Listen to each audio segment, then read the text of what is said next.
Hello दोस्तों, economics for baby में आप सभी का स्वागत है। सेमेस्टर 5 22-26 के जितने छात्र हैं उन सभी का इकोनॉमिक्स मेजर पेपर 9 का कल आप सभी का एग्जाम है। 28 जून को आप सभी का एग्जाम शुरू हो रहा है सेमेस्टर 5 वाले का। तो उसको लेकर मेजर 9 आप सभी का पहला दिन एग्जाम है। तो उसके अंतर्गत सिलेबस में बताया गया था कि इंट्रोडक्शन टू इकोनोमेट्री के अंदर ही क्वेश्चन सारे पूछे जाएंगे। तो हमने अपने प्लेटफॉर्म पे लगातार 11 क्वेश्चन अभी तक करा चुके हैं दोस्तों। आज लास्ट क्वेश्चन 12 नंबर है और इस क्वेश्चन के बाद हम आप सभी को बस एक वीडियो और लाएंगे सेमेस्टर 5 का मेजर पेपर 9 का, जिसके अंतर्गत आप सभी का मोस्ट इंपोर्टेंट टाइप क्वेश्चन सिर्फ क्वेश्चन उसके अंदर रहेंगे। उस क्वेश्चंस को आप एक बार ध्यानपूर्वक देख लेनी है कि क्वेश्चंस क्या है, उसके अनुसार आपको हमारे प्लेटफॉर्म के अंदर जाके वीडियोस क्या करना रिमेंबर कर लेनी है। बस उतना करने के बाद आप सभी को जितने भी सेमेस्टर 5 के 22-26 के छात्र हैं उन सभी का मेजर पेपर 9 में एक्स्ट्रा कुछ नहीं पढ़ना होगा। तो आज रात भर आप सभी के पास टाइम है। आइए मेजर पेपर 9 का क्वेश्चन नंबर 12 के साथ लास्ट में एंडिंग करते हुए आप सभी को बताने वाले हैं कि किस प्रकार से आप सभी के एग्जाम में क्वेश्चन पूछे जा सकते हैं, किस प्रकार से क्वेश्चंस को एनालाइज करके आप सभी के बीच में मटेरियल सुबह तक आप सभी को मिल जाएगा दोस्तों। तो आइए question number 12 questions last question है और इसके बाद कोई क्वेश्चंस नहीं कराए जाएंगे हमारे मेजर पेपर 9 को लेकर। सिर्फ इसके बाद सिर्फ एक वीडियो आएगा जिसके अंदर कम से कम 10 से 12 क्वेश्चंस रहेंगे। उसके अंदर एनालाइज करेंगे कौन सा क्वेश्चन आ सकता है, कौन सा क्वेश्चन नहीं आ सकता है। तो जितने भी हमारे क्वेश्चन प्लेटफॉर्म पे कराए गए हैं उस वही सारे क्वेश्चंस को उठाकर पूरी तरीके से एनालाइज करेंगे आप सभी के बीच में कि ये क्वेश्चन हो सकता है, आ सकता है या क्वेश्चन नहीं आएंगे। तो पूरी वो वीडियो देखने के लिए आपको वेट करना है। पहले क्वेश्चन नंबर 12 को समझिए, क्योंकि तो क्वेश्चन नंबर 12 अगर आप देख रहे हैं ये बहुत ही मोस्ट इंपोर्टेंट क्वेश्चन आता है। इसको हम स्टार मान के भी चल सकते हैं दोस्तों, ठीक है ना। 12 में आप सभी को पूछा गया है कि स्वयं संबंधु क्या है की परिभाषा क्या है, मतलब ये ऑटो करेक्शन किस प्रकार से होते हैं उसको समझाना है, इसके प्रमुख स्रोत का वर्णन करना है। तो बहुत ही इंटरेस्टिंग टॉपिक है और इस टॉपिक पे आप अपने मन से भी आंसर लिख सकते हैं, लेकिन आप सभी को पुस्तक के अनुसार अगर कुछ नॉलेज रहते हैं तो आप अच्छे खासे अपने नॉलेज लगा के एग्जाम में लिख सकते हैं। तो आइए क्वेश्चन नंबर 12 को हम देखते हैं किस प्रकार से आंसर को लिख सकते हैं, किस प्रकार से क्वेश्चन को दर्शाया गया है और क्वेश्चन को पूरी तरीके से समझाने की कोशिश करेगी हमारी तरफ से। आइए क्वेश्चन को आगे बढ़ाते हैं। नंबर 12 में दोस्तों आप सभी से पूछा गया है क्या कि पहले सबसे आंसर में बताया गया कि सांख्यिकी और अर्थशास्त्र के अध्ययन में यह आवश्यक होता है। जब भी आप सांख्यिकी पढ़ते हैं या अर्थशास्त्र के अंदर आते हैं तो हम कि हम जो भी निष्कर्ष निकालते हैं, मतलब कोई जो भी कंक्लूजन निकालते हैं वे वैज्ञानिक विधियों, मान लीजिए वैज्ञानिक विधियां और यथार्थ आंकड़ों के आधारित हो। मतलब जनसंख्या है तो किस प्रकार से है तो उसकी जनसंख्या निकालते हैं, तो क्या सांख्यिकी तौर पे इसके लिए विविध प्रकार के गणितीय तथा सांख्यिकीय मॉडल बनाए जाते हैं, अलग अलग तरीके बनाए जाते हैं, अलग अलग रूल्स बनाए जाते हैं, ठीक है, जिनके माध्यम से हम किसी भी परिघटना, जो घटना घटी, मान लीजिए इस ए प्लस बी का होल स्क्वायर किस तरह है तो किस तरह से उसको बनाएंगे, किस तरह से उसको उस कोई घटना पे आधारित करके एग्जाम्पल लेकर हम भी बनाते हैं, तो समझाने का, भविष्यवाणी करने का प्रयास करते हैं। इन मॉडल में यदि हम किसी त्रुटियां, मतलब किसी भी एरर को या विकृतियां आ जाए उसके कारण हमारे निष्कर्ष में विश्वसनीयता या प्राचीन लग जाता है। मतलब किसी प्रकार का उसमें अगर एरर आ गया, किसी प्रकार के क्वेश्चंस माइंड में आ गया तो उसमें क्या होता है, कहीं ना कहीं इसको स्टार कर देते हैं कि ये क्वेश्चन इंपॉर्टेंट है या क्वेश्चन में कंफ्यूजन है, ठीक है। इन्हीं त्रुटियां में एक महत्वपूर्ण त्रुटियां है स्वयं संबंध। अब मान लीजिए एरर है तो एरर में आपको क्या समझता है, ऑटो करेक्शन, कि देखते हैं धीरे धीरे अपने सही से हो जा रहा है, ऑटो करेक्शन हो जा रहा है, तो किस तरीके से हो रहा है, तो इसको हम स्टार मान लेते हैं और इस क्वेश्चन को हम स्पेशल मान लेते हैं, ठीक है। ये एक ऐसी स्थिति है जहां किसी भी मॉडल की त्रुटियां समय साथ एक दूसरे पर निर्भर हो जाती है। क्या होता है, जब एरर आती है उस मॉडल में, मान लीजिए मॉडल बनाया गया, इसमें कुछ कमी आ गई, तो इस मॉडल में आपको क्या देखने को मिला, कहीं ना कहीं आप अपने आप क्या हो रहा है, एक दूसरे को निर्भर है कि ये हटेगा तो ये खराब हो जाएगा, ये हटेगा तो ये खराब हो जाएगा, ठीक है। यह स्थिति विशेष समय श्रृंखला आंकड़ों का विश्लेषण में देखने को मिलती है, ठीक है दोस्तों। इस संबंध में स्वयं संबंध की परिभाषा उसके कारणों तथा उसके प्रभावों का विपरीत वर्णन करेंगे, ठीक है। देखिए स्वयं संबंध का परिभाषा पहले समझेंगे, ये तो अर्थ हमने समझ लिया, उसका ये अर्थ था, ये लिखना बहुत ही आवश्यक है थोड़ा सा। स्वयं संबंध वह स्थिति होती है जब किसी सांख्यिकीय मॉडल में त्रुटिपित अपने पूर्ववर्ती त्रुटियों पर निर्भर करते हैं, अर्थात यदि गणन में आज की त्रुटियां कला की त्रुटियां से प्रभावित हो रही है तो कहा जाएगा कि मॉडल में स्वयं संबंध विद्यमान। यह स्थिति सामान्यतः तब विभिन्न होती है जब किसी चर के समय के साथ मानों को न्यूनतम या क्रमबद्ध संबंध पाया जाता है। उदाहरण के लिए यदि हम किसी देश की मुद्रास्फीति को दो पिछले कुछ वर्षों में मापते हैं और यह पता चलता है कि वर्तमान समय की मुद्रास्फीति पिछले वर्षों की दर से अत्यधिक प्रभावित हो रही है, तो यह स्वयं संबंध की स्थिति को प्रकट करता है, ठीक है। इसके बाद स्वयं रूप से जब हम किसी प्रतिगमन विश्लेषण का प्रयोग करते हैं तो यह मानकर चलते हैं कि त्रिपिता स्वतंत्र होते हैं, किंतु यदि यह स्वतंत्रता नहीं होती है और समय के साथ वे एक दूसरे के संबंध रखते हैं तो उसी स्थिति में स्वयं संबंध का समस्या उत्पन्न हो जाती है। स्वयं संबंध का प्रमुख स्रोत है, ठीक है। पहला क्या है, स्वयं संबंध को समस्या कई कारणों का उपलब्ध हो सकती है। सामान्यतः उसके प्रमुख स्रोतों आंकड़ों, प्राकृतिक मॉडल की संरचना और आंकड़ों का संग्रहण की विधियां से संबंधित होते हैं। इन्हीं सभी स्रोतों का वर्णन निम्न प्रकार से किया जा सकता है। ओके, पहला प्रथम कारण क्या आपका है, यहाँ पे देखिएगा। प्रथम कारण छूटी हुई चर की उपस्थिति।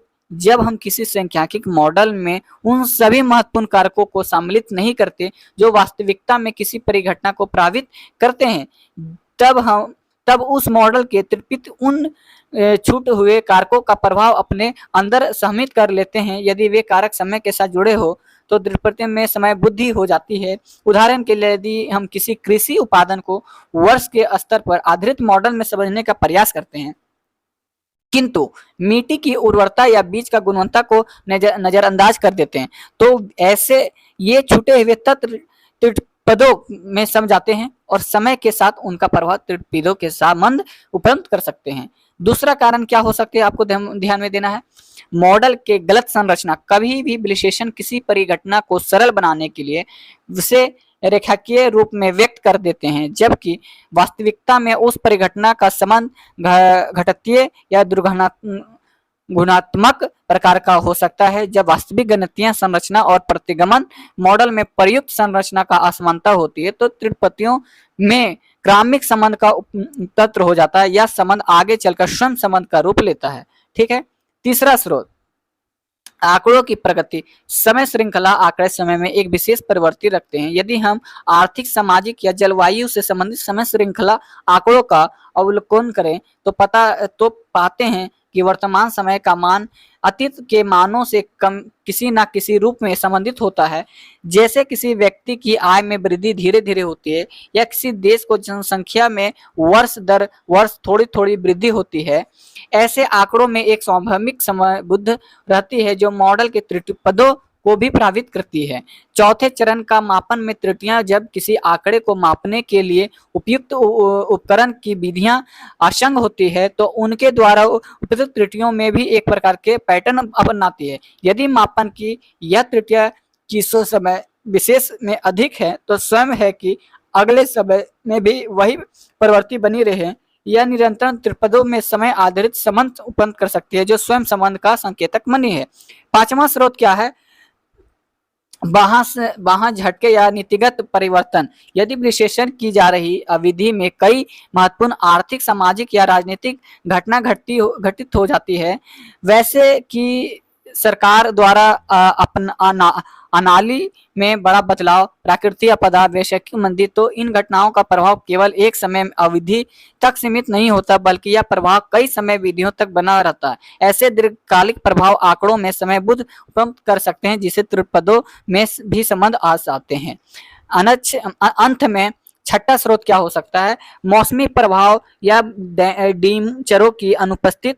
बहुत से आर्थिक या सामाजिक आंकड़े मौसम के अनुसार बदलते हैं, जैसे बिजली की खपत, पर्यटकों की संख्या या कृषि उत्पादन। यदि इन मौसमी प्रभावों को धीमी घर के रूपों में मॉडल सम्मिलित नहीं किया जाता तो उनके प्रभाव त्रिपदों में सम जाते।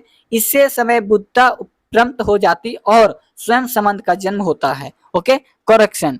स्वयं संबंध का परिणाम किस प्रकार से होते हैं ये भी आपको ध्यान में रखना है। स्वयं संबंध उपस्थित किसी सांख्यिकीय विश्लेषण का गुणवत्ता को प्रभावित करती है। समय पहले यह हमारे अनुमानों को अक्षम बनाता है। जब त्रिपति परस्पर संबंध होते हैं तो मानक त्रुटियां का अनुमान गलत हो जाता है। इसके कारण प्रतिगमन गुणकों की महत्व पर आधारित प्रशिक्षण और ई प्रशिक्षण गलत निष्कर्ष दे सकते हैं। साथ ही यदि इन अनुमानों के आधार पर कई नीतियां निर्माण किया जाता है तो वह व्यवहारिक रूप से अनुपयोगी सिद्ध हो सकते हैं। दोस्तों, इस प्रकार से हमारा ऑटो करेक्शन की आंसर थी और अच्छे तरीके से हमने बहुत शॉर्ट तरीके से आप सभी को बताया है।